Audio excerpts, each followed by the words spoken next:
All right, I think we're going to get started with this month's webinar, which is an editor's guide to successful peer review. My name is Dr. Avriel Licciardi, and I'm one of your co-hosts today, along with my colleague and co-host, Dr. Clark Holdsworth, also from LetPub. This is a very special webinar, as we have an exclusive guest, Dr. Jeannette Vasquez-Vivar, who's an editor-in-chief. So this is an opportunity for you as authors to get all of your questions answered related to the peer review process. So before I get going, I just want to check, can everybody see and hear me? You can just answer that right in the chat function of this webinar. All right, it looks like we're good to go. I do also want to thank everyone for joining us today. If you're an attendee who has been with us before, I want to say welcome back. And if you're new, it is wonderful to have you with us for our webinar series, which occurs once every month.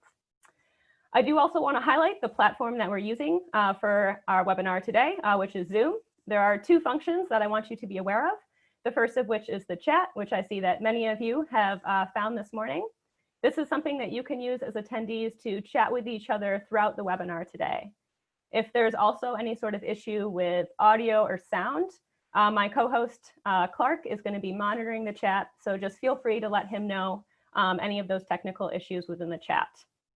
The other function to be aware of is the Q&A, and this is where we want you to put any of your questions regarding peer review that you'd like us as hosts and our special guest, Dr. Vasquez-Vivar, to answer at the end of the webinar during our Q&A session.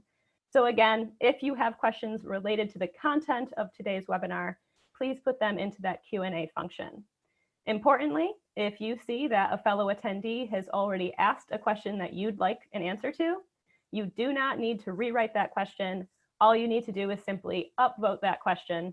And once we get to the Q&A session, the questions that have the greatest number of upvotes will be answered first. So again, any content related questions, please put those into the Q&A. Clark, would you like to give a brief introduction or any comments related to other parts of the webinar?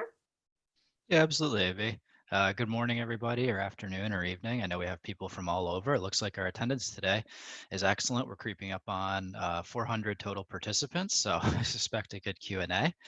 In terms of a couple logistics I want to go over, Avi very nicely covered the chat and the Q&A. Make sure you're definitely putting your questions into the Q&A because that's what I'm going to be monitoring as we go through the discussion here today. And then I'm going to be fielding those questions to both Avi and our distinguished guests. So make sure that your questions go into there and not into the chat function. In terms of logistics related to two specific items. First off, we have a certificate that we're able to give out. So that certificate is going to come to you for participation in a follow-up email. You won't need to email us separately. That's going to come through Zoom. So Zoom will automatically send you a follow-up email. Within that email, you'll have a link if you do need a certificate of participation. Additionally, a lot of people want a recording. Of course, we do have the on-demand recording available that we do for all of our webinars on Zoom. So again, that will be processed and that's going to come to you as a link in that follow-up email. So just give us a chance to have that sent off over the weekend. If it doesn't get to you, you can just go ahead and shoot us an email on Monday and we'll make sure it's followed up and you get that. But otherwise, you should be getting those two items in a follow-up email. So just your patience with that. It won't be the slides. Remember, it'll be the full recording of this entire thing. So you see the questions that are asked and answered. All right, thank you, Clark. And with that, I do just want to briefly introduce myself. I'll do this, of course, quickly because there might be some of you that have seen this many times. But again, my name is Dr. Avriel Licciardi, or AV for short. I'm an associate editor at LetPub. And prior to joining the publishing world, I got my master's in geology from the University of New Hampshire, where I worked on reconstructing mountain glacier change in the Andes Mountains of both Peru and Chile. And then for my PhD, I continued my work on reconstructing glacier change and climate change, but I jumped up to the Northern Hemisphere and worked on the glaciers that surround the Greenland ice sheet.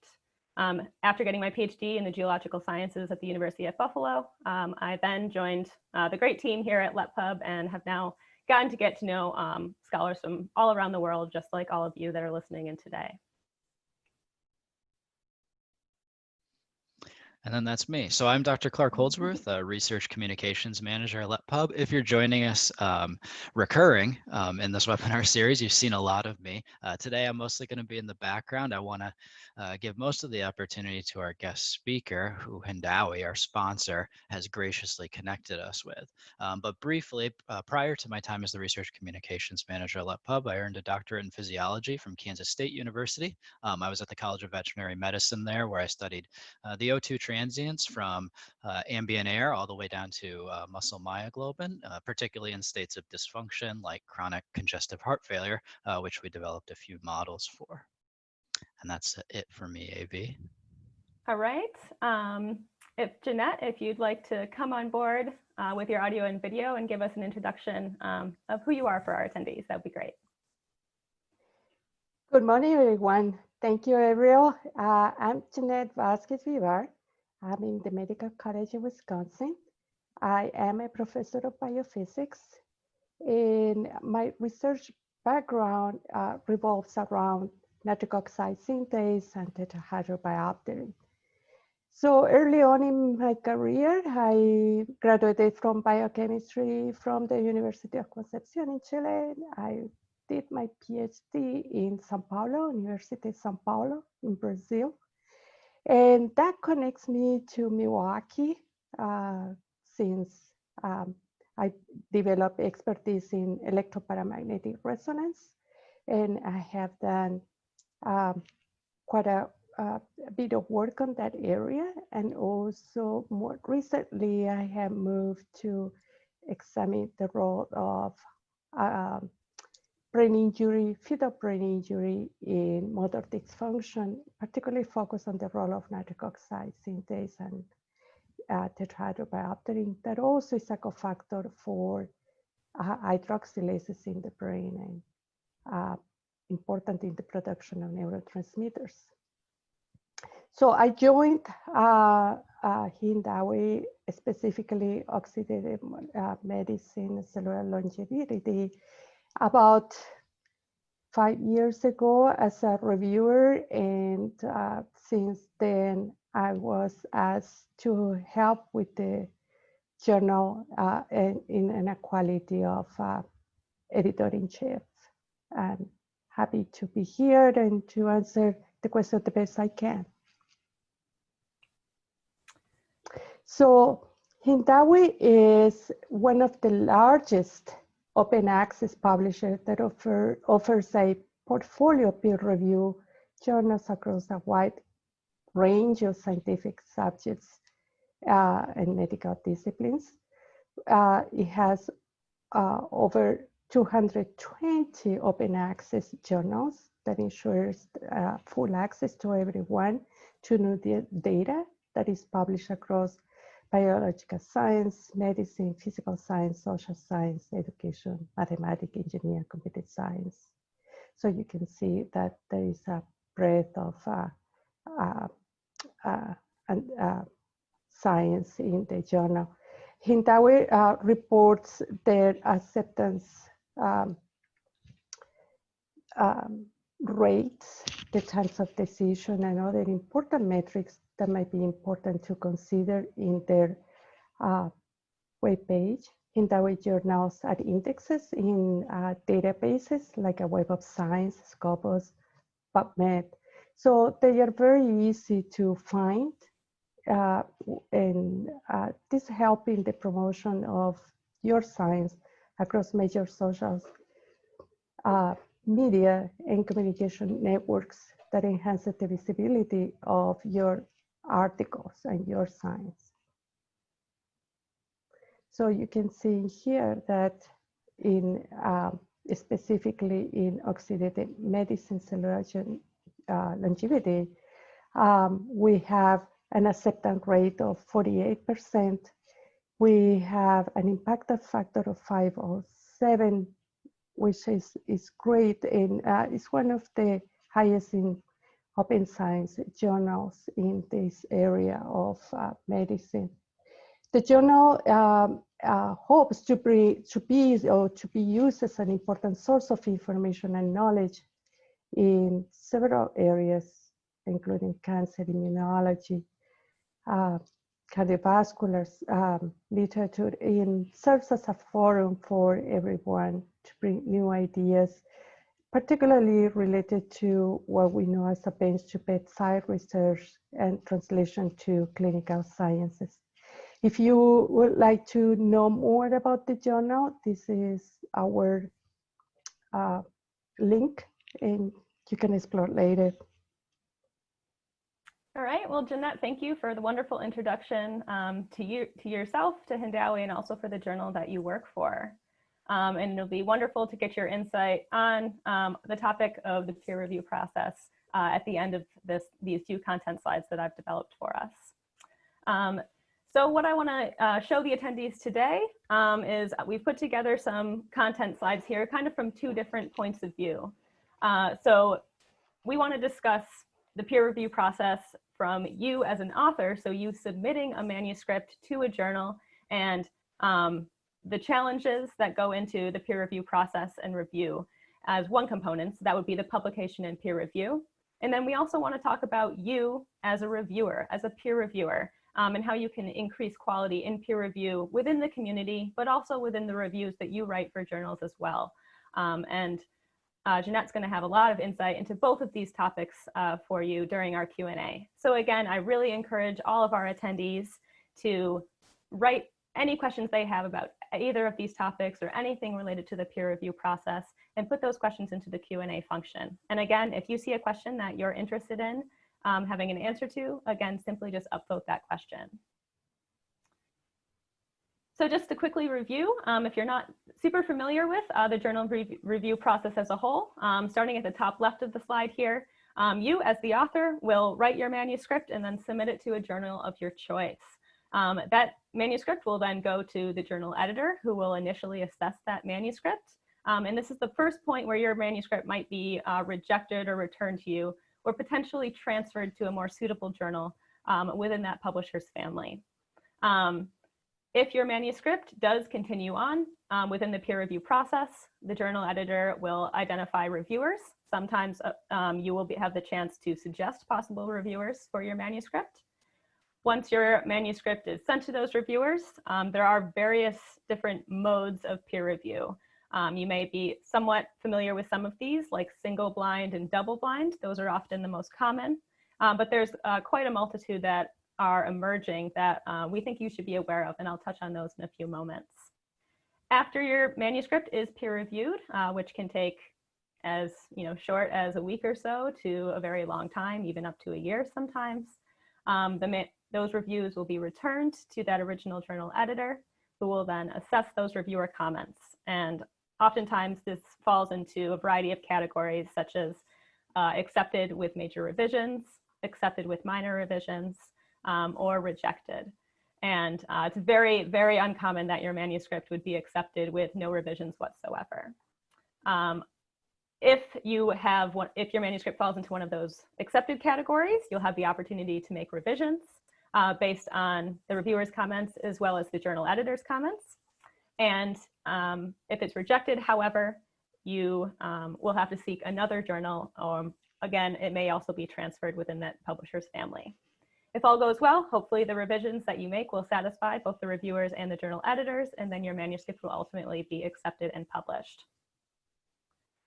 In terms of the types or modes of peer review, these are the three most common types that you may encounter. Single blind is when the authors don't know the identity of the reviewers, but the reviewers know who you are and your colleagues. Double blind is when both parties do not know the identity of each other. And then another more common one is known as the open model of peer review, where authors know the identity of the reviewers, and the reviewers also know the identity of the authors. And again, these are the three most common types, but publishing is getting a little bit more complicated these days because there are a variety of different modes of peer review, and these vary by journal. So it's very important for you as authors to familiarize yourself with the types as well as the advantages and disadvantages that come with each mode. So we've already reviewed the top three here, but it's also important to know that there's something called transparent review. And this is often when the reviewer report or the peer review is posted along with a published article. And sometimes reviewers have the option to select whether or not they want to share their identity. Transparent review is a little bit complicated because there's a variety of different types of transparent review that exist between publishers and within journals. So again, understanding that and looking to the guidelines is important. There's also something known as a collaborative peer review model, and this is where 2 or more reviewers might work together to give you a single reviewer report that you can then revise from. Alternatively, you as authors might get the chance to actually work with those reviewers or under the supervision of those reviewers to finalize your manuscript. There's also something known as post-publication review, and this is when your published manuscript is up for review, whether that's from the academic community or also the public. And this usually occurs alongside other types of peer review that I've discussed before. And again, I already kind of alluded to this. There's also this kind of transferable component that's emerging within publishers. And this is when perhaps your manuscript doesn't quite fit the scope of the initial journal that you chose, but the journal editor does believe it can be published in a journal that's within that same publisher family. So they might transfer your initial submission or perhaps the rejected manuscript along with the peer reviews to that other journal to see if it can be published, there.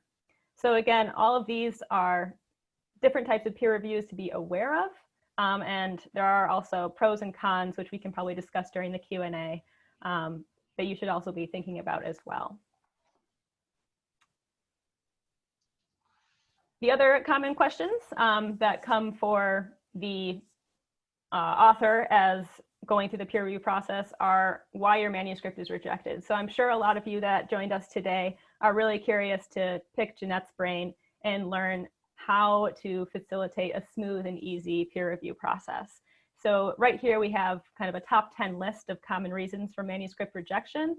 These fall into the category of that initial desk rejection by a journal editor, as well as from the peer reviewers. So again, you want to really look to the guidelines of your journal that you select to make sure that your manuscript doesn't get rejected because it just fails that initial screening. Understanding the journal's mission or the journal's aim and scope is also incredibly important. So making sure your work matches with the mission of the journal. Peer reviewers might notice a lack of novelty, impact, or even originality. So you need to learn how to frame your research in that context. And then you also want to make sure that your hypothesis is clear, that the language is strong, and that you adhere to the journal's author guidelines. If you are in the medical field, you want to make sure that you aren't violating any ethical principles that you need to be aware of, that you support all of your claims with evidence, and that you have an adequate reference list to illustrate your knowledge of the field. So these are all things that I want to get you guys thinking about in terms of being authors that submit for peer review. So again, if you have any questions related to what I've just reviewed, as researchers going into the peer review process or having experience within the peer review process, again, put those into the Q&A. So the other component of our webinar today is how you as a researcher can assist the community as a peer reviewer. And it's important to be a good peer reviewer. And that might seem pretty straightforward, but this is a service that you're doing to the community. It's very much appreciated. And I think probably all of us have gotten some reviews that perhaps were rude or were very short or not constructive in any way, and it's a little bit disappointing. So you as a researcher can become a good peer reviewer with a few tips. The first of which is to be mindful of time. It's important to note the deadline. And as an editor, I think it's very important that if your peer reviewer needs an extension, you want to know before the deadline that that they need a little bit more time. It's also important to read any editorial notifications that you receive. A lot of these are probably just reminders that your review is going to be due in a few days, but there might be changes in content that you need to be aware of. So simply just read those editorial notifications. It's also important to write intentional reviews. You are an expert in the field. You've been asked by this journal editor to provide a valuable evaluation of the paper. So it's important for you to read beyond language barriers, which I know can sometimes be difficult, but these editors are looking for scientific content. So it's important to evaluate the paper based on whether or not it's appropriate for the journal, if it's relevant, and if it's original and novel. and not simply have an entire review focused on copy editing and formatting. It's also critical to be aware of the journal guidelines and scope. Again, understand the mission of the journal or the organization that you're reviewing for. And many journals actually provide guidelines for peer reviewers. So they kind of lay out the expectations. So if you can find those, definitely reference those in your reviews. 2 other points for being a good reviewer are to be detailed, specific, and constructive. So again, you need to provide robust and informative feedback for your colleagues. And importantly, you don't want to be rude or unprofessional in your reviews. So a good kind of way to think about this is don't give any feedback that you would not want to receive. And even more so, I suggest, not giving feedback that you wouldn't feel comfortable talking to someone face-to-face with. And if you decline to peer review, understand that's okay. You don't want to be overburdened because that might lead to a review that's too short and not, a thorough evaluation of the manuscript. But what we recommend is that you tell that journal editor other reviewers that might be suitable. Again, they asked you because you're an expert and you're likely to know the other experts in the field that would give that manuscript a comprehensive and constructive review. If you're not sure of reviewers, you can also indicate your availability for the future. So again, this is a back and forth between you and that journal editor and that community. Importantly, if you are a professor, you may have students or postdocs that you could recommend, which would then give those individuals experience peer reviewing, which is something that I think a lot of researchers don't know where to get started and don't know, have any training with peer review. So that's a way as a professor for you to assist your students. And that brings me to my last slide here before we get into the Q&A. So again, if you have questions, please put them into the Q&A. Peer reviewer training and getting credit for your peer reviews is becoming more and more possible within scholarly publishing. And this is important because it's a large part of your contributions to the community. So there are several online platforms that have emerged that provide peer reviewer training, as well as places to simply keep track of all the reviews that you do. Some notable ones are Publons, which is a platform with peer review training and organizing your peer reviews. PeerRef allows both of those options, as well as like a social academic network. And then there's a newer system called Reviewer Credits, which again is really just aligning those research contributions and associated them with, say, your ORCID ID, for example. Certain publishers are also starting to promote peer review learning with certification programs. An example of this is IOP Publishing. So if you're interested there, check that out. And then last but not least, to highlight Hindawi again here, it's important again to go to that journal website because they have opportunities for you.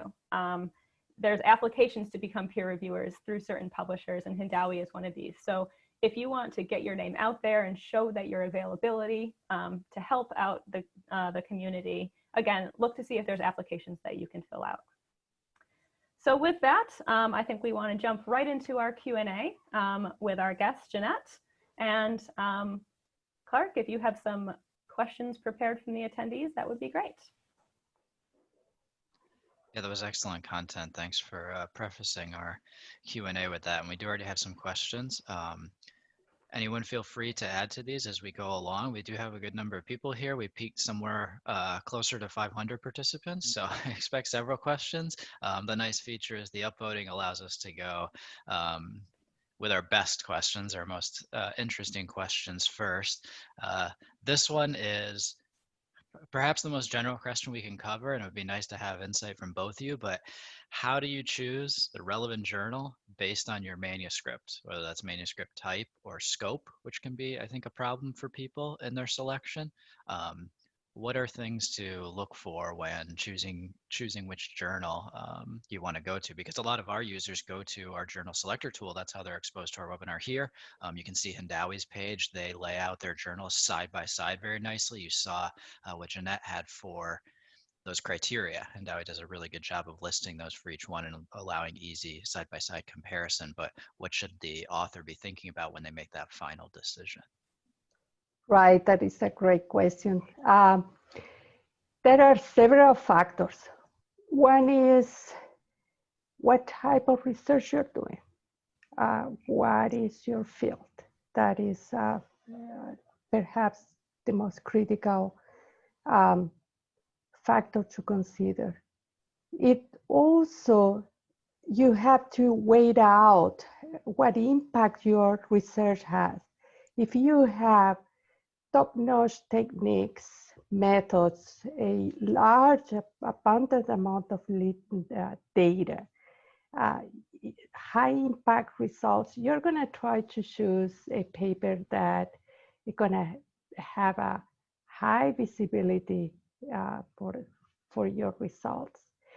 If you go from there, from that top-notch papers that you are familiar with, all publishers, and you go down, you have to go down in terms of, and I'm not saying down in terms of less quality. All papers, all journals are striving for high quality of publication, but perhaps you don't have the whole story all wrapped up. But you want to publish, you need to publish because that is important for your curriculum, for your grants. So you look for the next step that would offer you the most visibility and appreciation for the work that you have done. There is a factor of time. If you're pressed to have your paper published soon, you're going to choose a paper publication that can manage your work faster than others. And I would say that those are the most critical aspects to how to choose your journals and publishers. Yeah, I think that those are all very good points. I think that in addition to, looking for the impact and the reach and the visibility of the journal, if you're, looking for a very baseline way to start, I think looking at the journal or the manuscripts that you reference in your own paper. So where are those papers published? And, if you jump to one of those journals and then you see, the most recent publications in that journal, you'll see if your work aligns with what that journal's been publishing recently. So that might give you a little bit of a clue whether or not your work falls within the scope of that journal. Yeah, I think it's we quite often remind our authors that they really need to go back to previous papers. So they should be looking at the issue that's come up. And I don't think enough of them reference those articles because, Jeanette, as you mentioned, it's very important to determine your impact. Well, a lot of your impact is determined by what's been previously published in there. Do I align with that? For example, you talked about nitric oxide synthase, which is a big component of our work. And so most of our work could be described as mechanistic, which opened up a whole set of journals to us that if we don't have that element, we may not be able to submit to and have to move on to something else. And we can only tell that by recent articles in there, seeing what type of work they're doing. Is it epidemiological? Is it mechanistic? Is it mechanistic enough? Sometimes our simple blockade studies wouldn't be adequate for specific journals that are perhaps a bit more molecular. So these are the types of questions on your field that you can answer by looking a little bit at the type of work that is making it into the journal. I think it can be very helpful.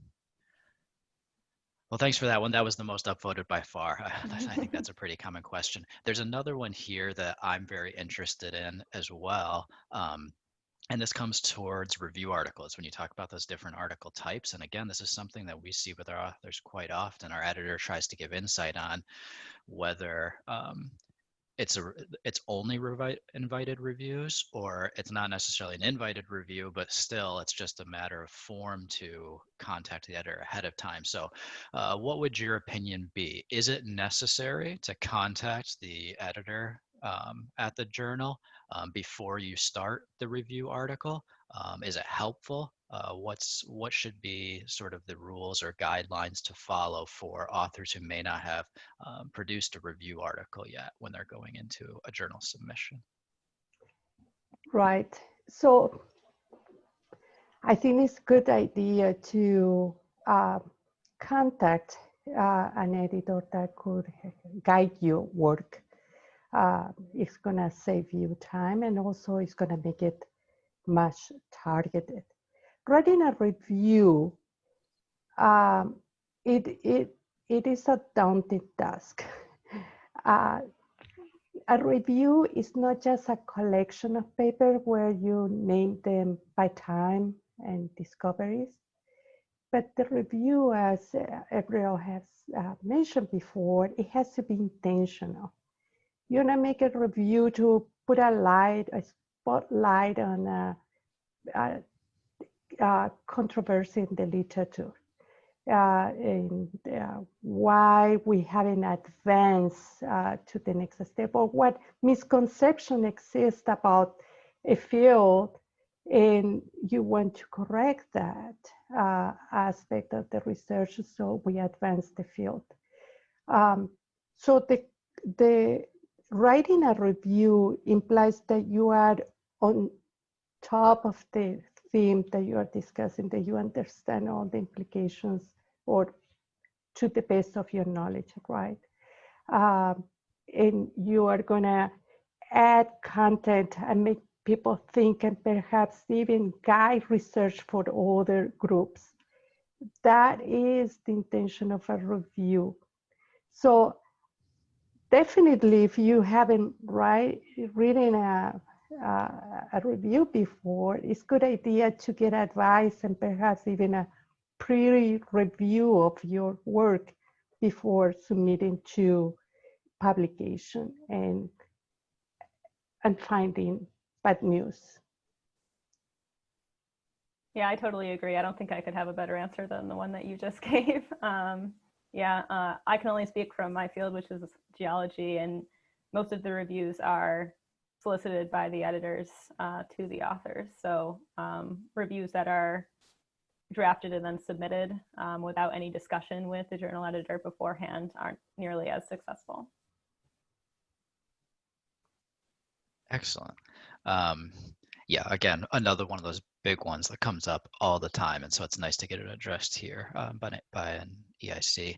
Another one that I have here is related to scope, and this time it's from the reviewer's perspective. And I'm finding a lot of questions that we have here are coming from the perspective of the reviewers as much as from our authors. So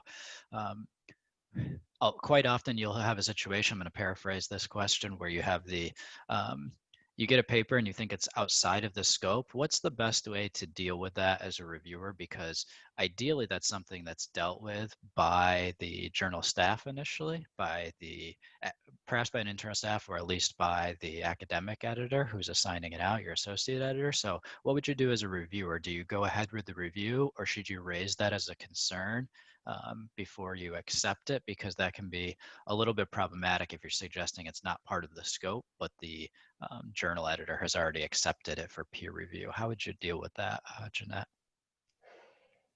So I think when I review, I have found a couple of those cases in my hand.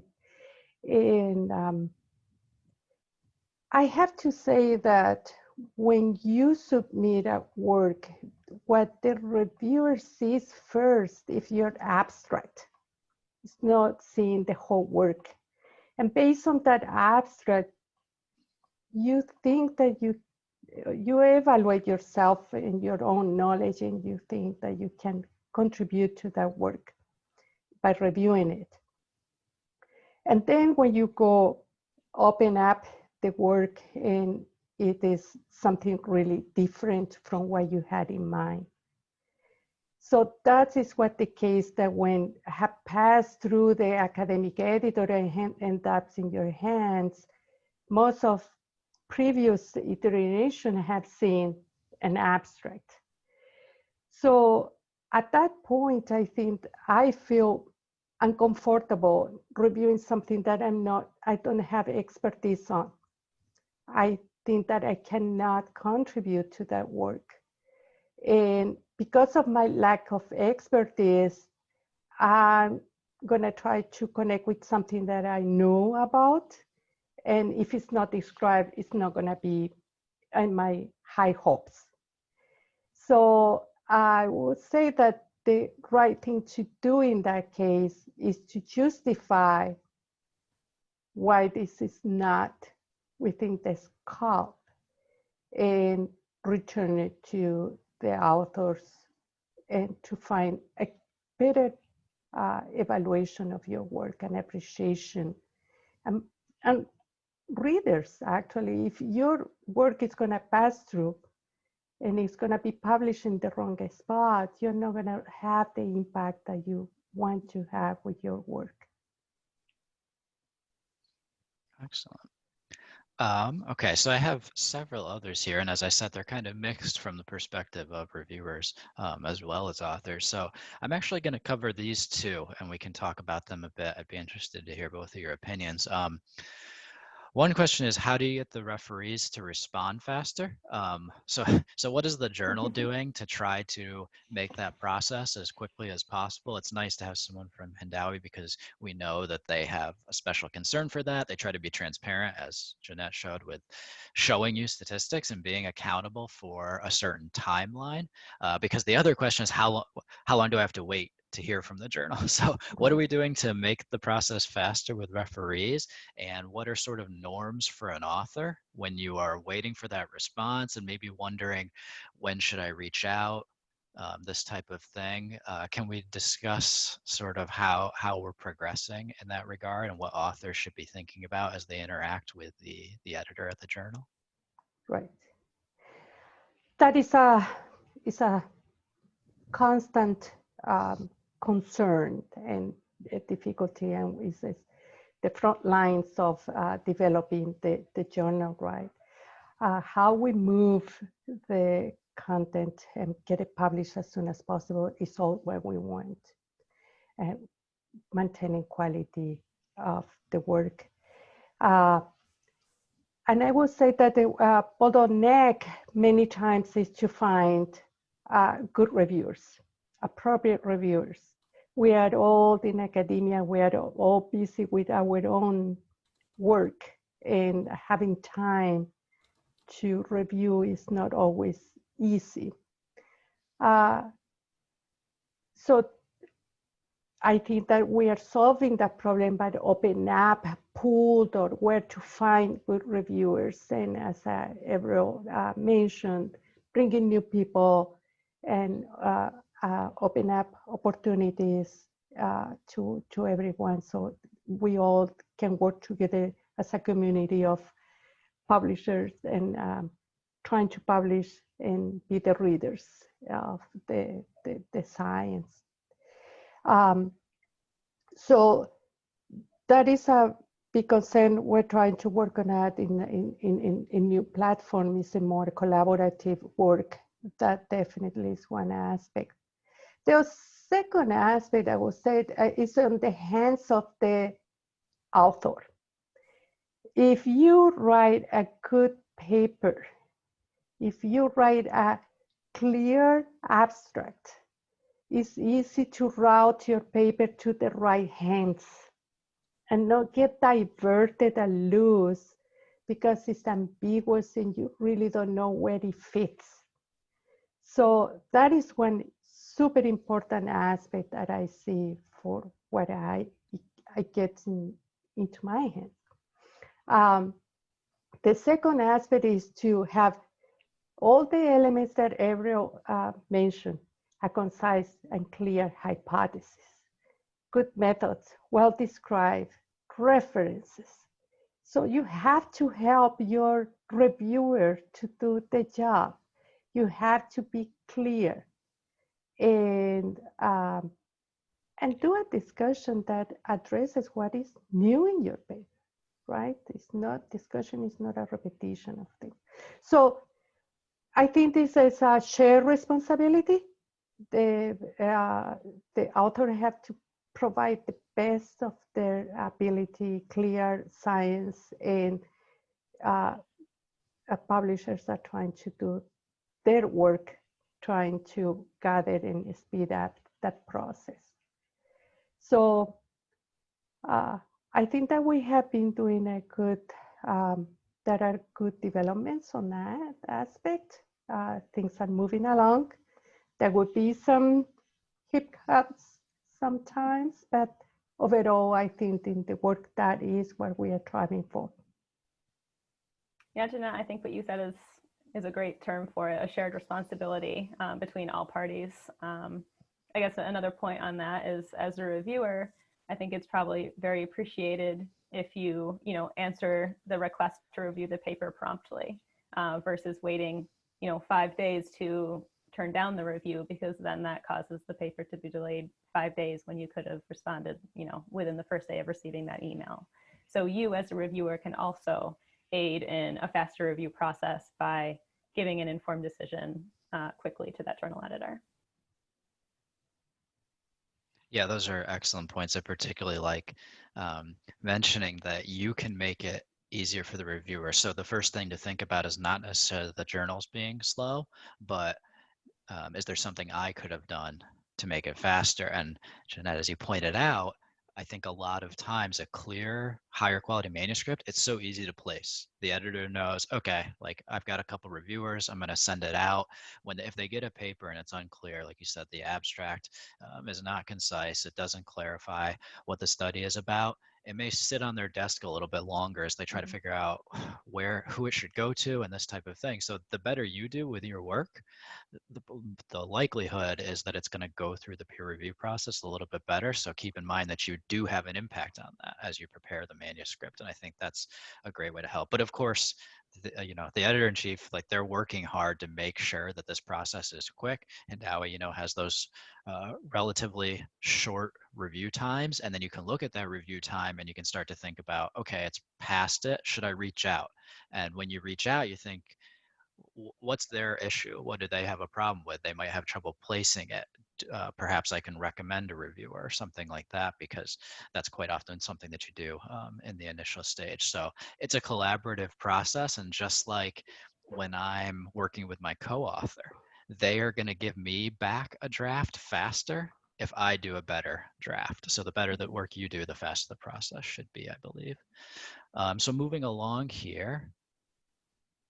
Here's a great question I have about review again. I really like this one. So if I'm invited to review a manuscript for, let's call it a lower tier journal, and we're talking here in terms of impact, the quality of the evidence and the quality of the findings, should I suggest to accept the manuscript at this sort of lower standard, whereas I might reject it somewhere else? So do I take it upon myself to make a judgment call in my reviews and offer criticism on whether this should be accepted by this particular journal in terms of impact, whereas I might reject the work, right, at a different journal, but this one I'm willing to accept it, and it's because of maybe level of evidence or something that I think it's more appropriate for this journal, even though it'd be quote unquote weaker. So it's sort of this non-binary thing of good science, bad science. This is good science, but maybe it belongs here, whereas I would reject it from somewhere else. How much, as an editor, do you want to see from your reviewers in that regard, judging that overall impact? Right. So as I mentioned, high impact work are generally and requires several sophisticated techniques, a breadth of results, and novelty and originality, etc. So that can be, those same elements can be graduated down to less high impact journals. So instead of asking for data from protein mass spec that may not be available everyone, would be enough to look at the activity of the protein as a replacement for some measures. So as you said, we are not graduating down the quality of the science, the questions and the impact that can have. Perhaps we're graduated the tools that you are using and how deep did you go?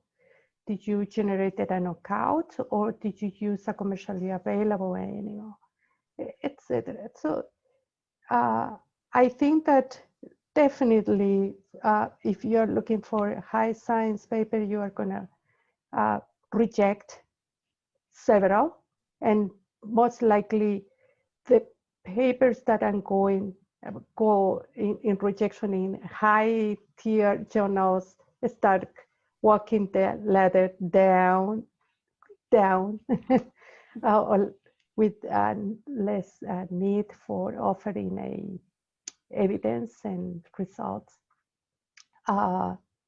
supporting your ideas, but still you can contribute and they're super valid. And maybe you are really raising a point that nobody have appreciated before. And that what is very important, that even simple ideas, in simple ways to answer, they are published. Your ideas and your work is important for everyone. So I definitely encourage to publish, even if it's not the top notch journal. You asked me about the reviewer. Sorry about that. I think that you can have that aspect and you should make the call. Yeah, I agree 100%. I think it's valuable to the associate editor as they're trying to synthesize reviews and maybe make that judgment call. It's not quite the same as the scope where it should kind of be decided beforehand. It's something that you do maybe need the opinion of a specific expert in that field. So I agree 100%. I have several others. I'm going to skip one question, but not because I think it's a bad question. It's just so far, it's a big conversation in its own right, which is why is peer review not a paid job? So I'm, whoever asked the question, I'm not skipping because it's a bad question. In fact, it may be one of the best questions. It's just beyond the scope of what we want to discuss today. A question here I do have, and perhaps you could clarify this a little bit, AV, based on what you talked about when you showed the different types of peer review. So why do so many journals use single blind peer review system? The short answer is that it's traditional, right? That, like, that's what we've started at. And so everything else is a transition away from that. But why do so many journals use it? The idea here from our attendee is it may give too much power to the reviewer and leave potential bias, particularly for a lot of the authors that we have in our webinar today, a lot of the authors that you and I deal with, AV, which is authors who have English as a second language or from less developed countries. They might prefer the double-blind system. So can you explain what the cons are, as you said, that we would do in the Q&A, of maybe a double blind versus a single blind? It's not necessarily just better because it's double versus single. Do you want to elaborate on that? Yeah. So like you said, single blind, I think, is the most traditional model. And I think for many years, decades, it's just been a successful model. And perhaps that's why journals lean towards that, specifically in science. I think double blind is more common in social sciences and the humanities. But there are, like I said, pros and cons to different types of review. I think that this author that asked the question is correct. The reviewers can be, perhaps they can introduce bias if, they know an author is a non-English language as a first author, non-English speaking author. And therefore they automatically say that there's language issues associated with the journal, and that may or may not be the case. So that can be incredibly unfortunate. Double blind, of course, takes the confirmation that the author is a non-native English speaker off the table, because you don't know that. However, because certain communities are so small, sometimes you might be able to identify who your reviewers are as an author, and the reviewers also are going to be able to still identify the authors based on the work that they're doing, especially if it's the next step in the research that they indicated they were going to do in a previous manuscript. So even though some journals use these single blind or double blind systems, oftentimes reviewers and authors can have a good idea of who's actually reviewing and writing these manuscripts. Which is, I think, why we are seeing as a community a lot of progression towards more of these open models of peer review, where both parties know who each other are, and that allows you to be very transparent in your reviews, and especially accountable in what you write, because your name's attached to what you're writing. But Jeanette, I'm curious about your comments on this, the pros and cons of single blind versus double blind, and any of the new models that are emerging. Right. As you mentioned, the most traditional, as I have operated most of the time, my science life, I've been in the single blind peer review method. So we are used to it. It offers the comfort that, or maybe the easy way to being able to say something, and most young investigators feel like if they're not expert in the field, they may be saying something silly, or so it takes that away from a judgmental, right, identifying the reviewer. However, I found that new models are transparent review. Actually, I really enjoyed them. I think they are very informative, not only regarding the work. Sometimes the work has some implicit that as a reader, particularly if you're not in the area, you don't know, or you don't know what the discussion exactly was about an issue. So in that review, you learn. When you read those reviews, you learn. And so it's like having two papers. One is the technicality, the other more the fluent science discussion. Also, I think it's an excellent way that new reviewers can educate themselves on how to perform a review, looking at those examples and saying, wow, those are elements that I like, or what I should avoid because I really read something I didn't like it. And you are educating yourself. So now in that model, finding the reviewers, I think it would be harder. Not everybody has the time to elaborate deeply on a subject. So in that regard, it's a little bit more difficult to implement. So I think there are pros and cons to everything. But all of them, in every model, exists the premise that your work is being evaluated fairly and biased. It's an ethical review, and you are being reviewed for what is in your manuscript and nothing else. So I think those principles apply to every single model. Yeah, that's, I think, a major point, is it's more trade-offs than a continuum. It's not going from like single blind and less bias to more bias. It's a change in bias, right? So if you go to transparent, it's more transparent, but it's also actually perhaps one of the most biased ones, because now you know people. You might have a senior author and a credibly junior reviewer, or the reverse situation. So that actually increasing bias, increasing bias, but also increasing transparency, accountability. So it's more about trade-offs with these models, and that's why. And this goes along with another question that we skipped over lower down, which is how do they choose? And it's based on the leadership at the journal, particularly if the journal is associated with a scientific society or something. It's very much tied to what that organization, what those academics in that sphere want as their approach or their system. So it's based on the decisions they're coming to, but also there are questions in publishing of what's the difficulty of doing this? Can we execute it? For example, in the double blind, it's very hard to actually implement double blind, right? It's you can say you're doing it, but you actually have no idea if you're accomplishing it, which means people are experiencing different review styles in effect when they get into it. Because if somebody is able to identify who their reviewer is, then all of a sudden they're doing a single blind, whereas the next person to submit a manuscript might be doing the actual double blind. So it gets a little bit less clear than just a simple continuum. Keep in mind that it's trade-offs, and that some systems aren't 100% even implementable. So yeah.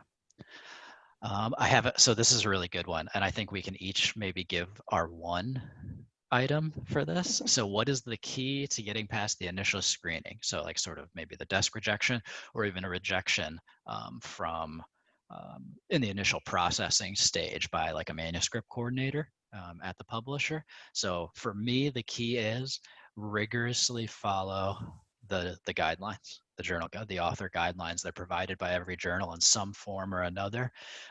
If they're not, or if they're incomplete, some smaller journals, oftentimes they're a little bit vague. Reach out and get questions answered.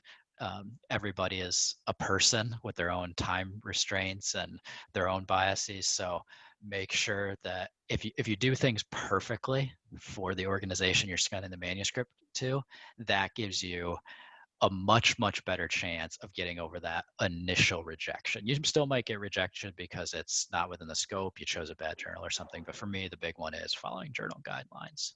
So I'm curious what your two would be. Well, you definitely took mine, but I think that there's many, but I think that having a very clear and honest presentation of your work in your abstract is also very critical. So not only is the language well written, but it's clear what your study set out to do, what hypothesis you were testing, the results that you got, and your, implications of your research. That's all very clear from your abstract, and preferably your whole paper. But the abstract is, the thing that most readers scan and editors scan right before they make a decision. So I think that having that clear and upfront is important. What about you, Jeanette? What are your thoughts? Yeah, well, those two, the two aspects you mentioned are critical, and I think they most definitely have a high weight on that screening. Perhaps another one that could help you greatly is to have a cover letter. You could even suggest people, colleagues that can be reviewers, not your friends, obviously, but somebody that you think they would be a fair reviewer for your work and understand the area.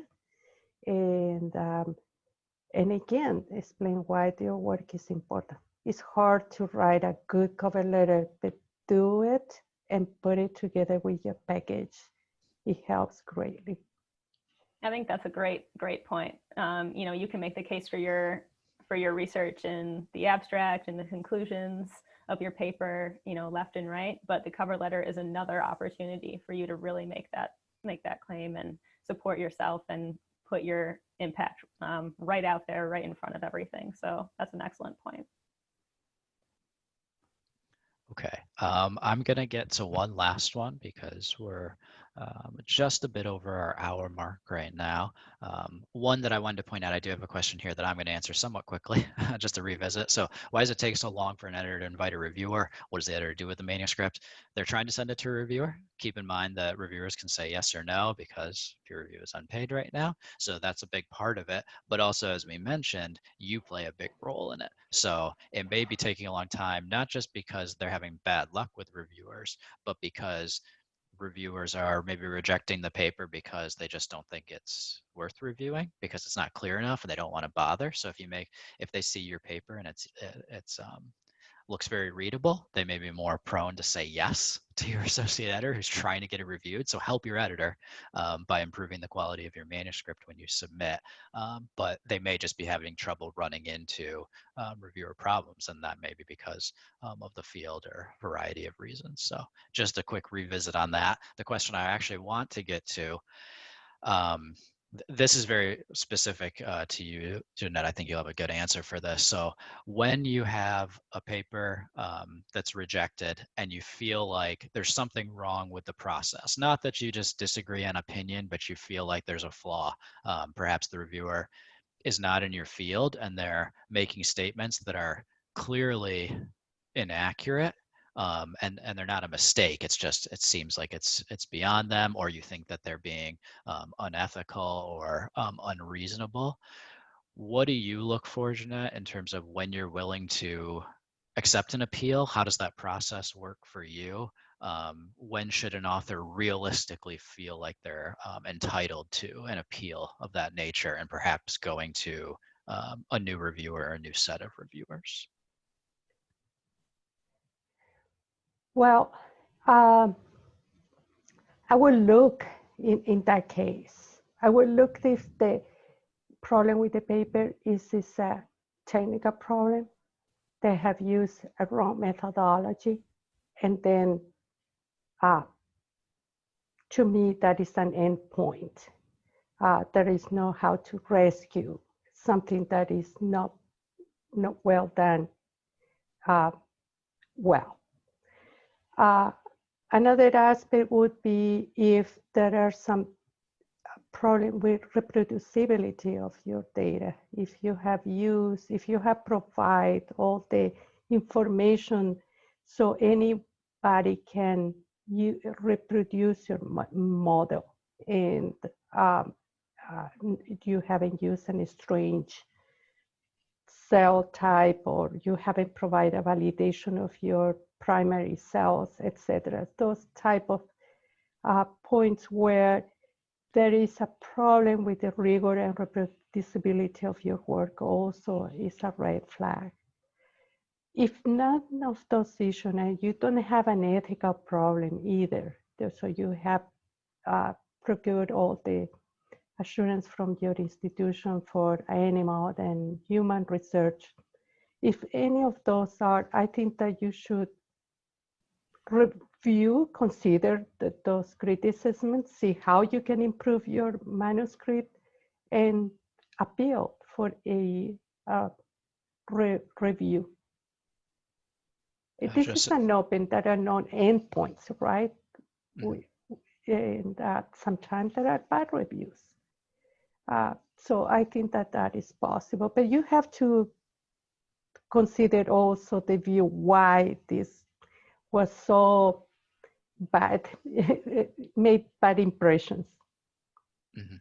Yeah, so from what I get from what you're saying is that for an author, if you're trying to evaluate, do I have grounds for, complaining about, this review, the actual process itself, it comes down to check your red flags. Are there things that they raise that are deal breakers, sort of like it would get rejected just off of this methodology is a great example. It's if you think if it's not valid, no amount of appeal is going to really come into play there. But if you think that there's things that can simply be improved upon to address the reviewer concerns, reach out to the editor and say, I can address this. None of these are a deal breaker. I can improve the manuscript. Please, give us the opportunity to provide a response, to provide revisions.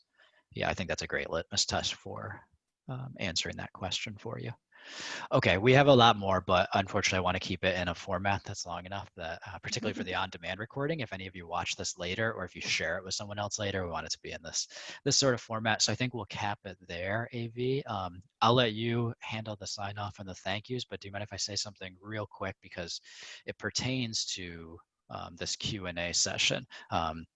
We run into this a lot where I'm looking at a list of about 60 questions that we still have, and we'd love to answer them all. We just have time constraints. What we're trying to look to do in the future is having a discussion forum where we can come back to these in the intervening time, because we do this webinar monthly, correct? And it seems like this comes up all the time. So we are looking to partner with someone and create a discussion forum for this, where you can then visit with us and AV and I can answer some of these questions for you, and you can converse back and forth with us, converse with other attendees in sort of a discussion board environment. So I don't have any promises of when it's going to come up. I'm really, really hoping we have it ready for next webinar. So when you get our emails, if you go to our site, be sure to sign up for the next webinar, because I do believe we're going to have it set up by then. But regardless, be on the lookout for it. I think it's going to be really valuable. And if you're one of those people in these 60 questions, in the future, you'll be able to ask these questions directly to us all throughout the month on this type of forum, and so we can make sure that we're getting these answered, because it doesn't sit well with AV and I that we have to leave some of these unanswered. So I just wanted to spotlight that real quick as something to look out for in the future, but you can take us the rest of the way, AV. All right, yes, Clark makes great points. And again, yeah, we are sorry that we can't answer all of your excellent questions, but again, we sincerely thank you for attending and for participating with us. It's also been our pleasure to have Jeanette here with us, and we want to thank her for participating and answering some of these very insightful questions from our attendees. So thank you. And if you'd like to say a few words. Yes, thank you for the invitation. Actually, this was quite an experience, and I hope that I answer the question and I resolve some doubts. And you can always reach out to Hindawi and ask questions. All right. Again, remember that you'll be getting an email with the content of the webinar along with the certificate if that's something that you desire. And again, thank you for joining us, and we hope to see you next month for our LetPub webinar series in November. So I hope everyone has a wonderful morning, evening, or afternoon. Take care, everyone. Bye. Bye.